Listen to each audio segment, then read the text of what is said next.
out there. For some of you who've seen these videos before, you probably know that I'm Jane Liebecker from Seattle, Washington, and that I am a certified coach, and I use the Clifton Strengths Assessment as one of my tools. I am Manetta Fields, joining you from Maryland again. And I too am a certified coach utilizing the Gallup Strengths Assessment as a tool. Our special guest today is Teresa Lysum. Teresa, where are you coming to us from today? I am coming to you from the beautiful state of Nevada, northern Nevada.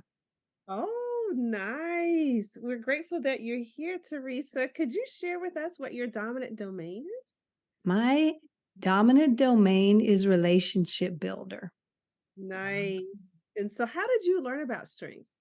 I learned about strengths from a doTERRA event 5, 6 years ago, maybe 7, where we were encouraged to take get our 5 strengths, which was exciting. And it was very cool to kind of get some insights into myself and everybody who was there. But once we had those 5, we didn't know what to do with them after that. Exactly. Yeah, so once you opened up the rest of your strengths, what did it feel like to learn that about yourself? It was very empowering. I could see that I was infinitely unique, and it just gave me an awareness around how I show up in the world in a way that I didn't really pay attention to in the past. Mm. Yeah. We're talking to you today about your strength input. Where is that in your top 10? Input is sitting right at number 1. Awesome. Okay. Monetta's I gonna, love it. yeah. Yes, I'm going to share with you what Gallup says about the input strength. Just for those who watch and may not know, people strong in the input theme have a craving to know more.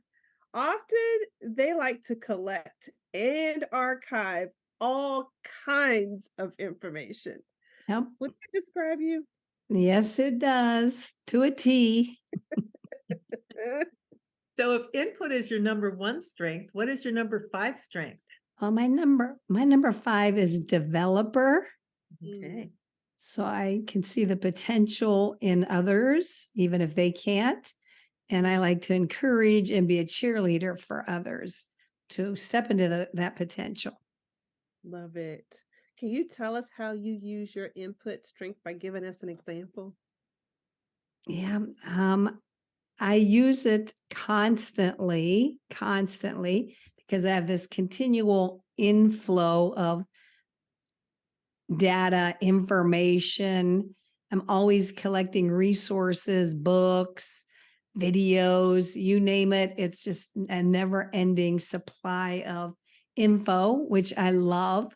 But I always take in that info with the goal of helping somebody. So I'm always thinking in the back of my head, like, oh, that could help somebody in the future, with that little piece of wisdom or that nugget or that information. So I kind of always have that in the back of my head. How can I use this Mhm, for somebody or something else in the future? How mhm. does your developer strength work together with your input strength? That is a good question. A good question.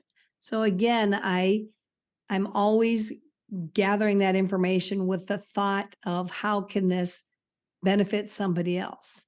So it kind of goes hand in hand really well with a developer because I can gather and watch for information that's going to help somebody step into their potential, step into their best version of themselves.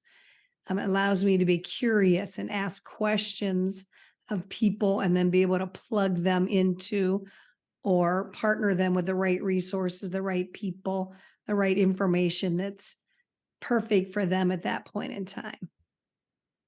Yeah. So aside from having that at the ready to use, the information that you've collected and gathered, would you say you have another reason that you love that input strength? I just love learning. I love information. I love the variety of content that I get to tap into. So wherever my curiosity or my desires lead me, I can just go kind of explore that for maybe no reason, just because it intrigues me and it sounds interesting.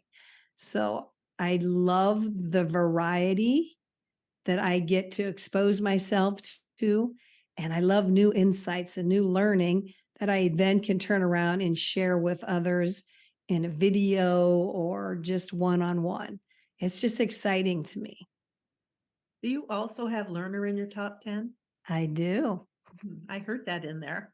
They partner very well together, Yeah. sometimes almost too much, because there's a never ending flow or a desire for information. It never quits, which Mhm. sometimes leads my brain to just go and go and go. And it's Mhm. kind of, I have to invite those two strengths to take a back seat sometimes. Mhm. So knowing that there are people out there who have been curious about this Clifton Strengths Assessment, but they are kind of sitting on the fence about taking it, what would you say to them? Take it, take it, take it, take it. It's going to bring new insights, new awareness. It's really helped me gain more confidence. So I'm more solid in my self confidence. I was able to see my value that I bring to the world. And it was really, really empowering. And it still continues to be empowering to this day. So it could be a real life changer. So yeah, there would be no hesitation on my part to recommend take that assessment, get your 34 unlocked, and then really dig into it and use it on a regular basis. Use that knowledge. Yes. Awesome. Thank you. Thanks for coming on board with us today and having a chat with us. It was fun. Thank you so much. I appreciate the privilege of being here. I hope we didn't wear your voice out too much. Yeah, I'll cut it's that. not my normal voice today. No.